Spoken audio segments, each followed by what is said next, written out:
Okay, so moving on in the Rickets section, we're going to talk about what's the contemporary medical management in Rickets and what to supplement and for how long. I think Dr. Darko has already referred to the various types of rickets, and actually the nutritional or the vitamin D deficient rickets is the most common, and we'll talk about that.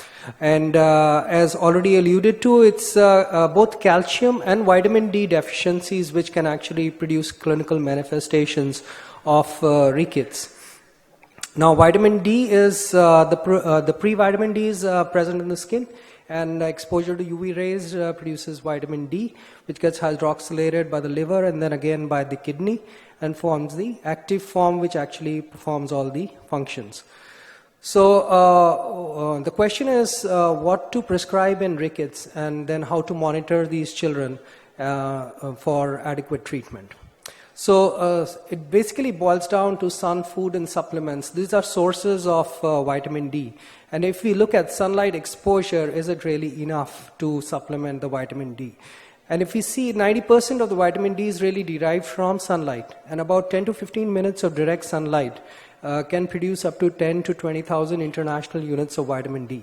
But the best time is actually in the day, because the parents will ask you what time should we expose the child to sunlight, and it's between 10 a.m. to 3 p.m. and in hot climates, especially places like India, that's difficult. Also, variations with seasons, skin pigmentation can prolong the time of exposure needed for adequate vitamin D production. And dark-skinned people require 5 to 10 times of the exposure. So sunlight basically is not such a good source of vitamin D production for our country.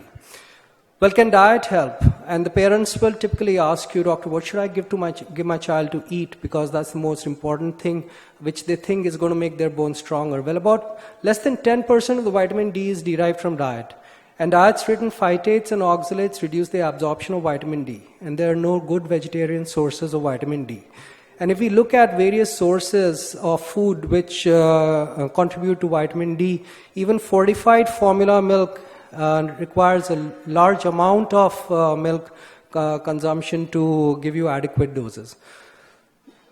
And when we assess the vitamin D deficiency, we are really measuring the 25-hydroxy-D, because the 125-hydroxy is actually very tightly regulated and requires, and the levels will not fall until there's very severe deficiency.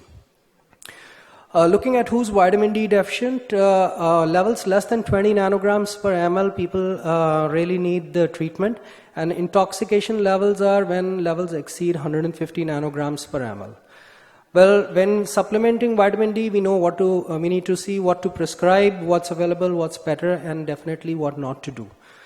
So just looking at all these areas which are circled are the forms of vitamin D which possibly can be used, and it can get quite confusing, and we need to figure out which vitamin D to prescribe in which patient. So let's look at them shortly. And this is another study from India which looked at the various products which are available in the market.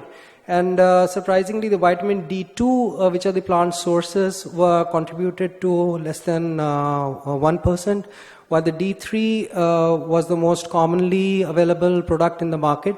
And surprisingly, the calcidiol and the calcitriol, the active forms of vitamin D, comprise the majority of the products available in the market. This is a 2016 study. So looking at vitamin D2, these are derived from plant sources. These are less potent as compared to vitamin D3 and require almost thrice the dosage as compared to D3. But these work as well as vitamin D3. The D3 is actually the preferred vitamin D supplement for nutritional rickets. They're available in capsules, injections, and liquid suspensions, drops, and are most commonly used and are probably the best. The calcidiol has a shorter half-life, rapid onset of action, and is probably best suited for people with liver dysfunction. And the calcitriol again has a rapid onset of action, short half-life, can produce hypercalcemia. And the important thing to know is it does not affect the 25-OHD level. So you can keep taking the calcitriol, and the vitamin 25-OHD levels may remain the same. It's indicated in patients with renal rickets. Well, doxycalciferol is used to treat secondary hyperparathyroidism, and it's again mostly used for patients in renal dialysis. So then what's the dose? About 100 units of vitamin D3 raises the levels of 25-OHD by 1 nanogram per ml, and we need to maintain the levels to about 20 to 30 nanograms per ml. What's the best route of administration? Some people will say do IM shot, some people say oral. Well, oral works better than IM and normalizes the levels quicker. And IM is to be used only when it's a compliance issue. So when people are not following treatment, then you can give them a depot shot. Does schedule matter? Daily, weekly, monthly, 3 monthly, or 6 monthly? Well, there are studies which have shown that it really doesn't matter. And all routes, the schedules have equal efficacy and will equalize the levels over a period of time. So the commonly used schedules are weekly 60,000 units for 2 months, followed by daily dosage of 600 to 800 units, or a depot injection, again followed by a daily supplementation. For non-compliant patients, you can give repeated intramuscular shots of STOS therapy.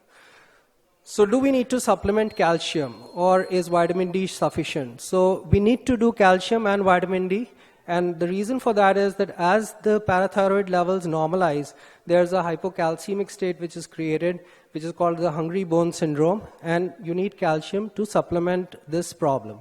Also, studies have been done which shows that the response to treatment is much better if you supplement the calcium with vitamin D. So which calcium to take? The calcium carbonate probably is the best. It's most effective, but it needs to be taken with meals as it needs an acidic medium for absorption. And the citrates are used for people who are on proton pump inhibitors, as it doesn't need an acidic medium for absorption. Well, how much calcium? Not more than 500 milligrams at a time, and not more than 1,000 to 2,000 milligrams in a given day. Well, how to monitor the response? What labs to do? How often to repeat the labs? And do we need X-rays? So at 1 month, you need calcium, phosphorus, alkaline phosphatase. 3 months, calcium, phosphorus, magnesium, alkaline phosphatase, PTH, 25-OHD, urine, calcium, creatinine ratio, and X-rays. And at 1 year and annually after that, the vitamin D levels. And if there is poor healing by 3 months, you have to consider a resistant rickets. The calcium and phosphorus will normalize in 6 to 10 days, PTH and 25-OHD in 1 to 2 months. Alkaline phosphatase usually takes 3 to 6 months, and X-ray should show healing by 1 to 3 months. Thank you very much.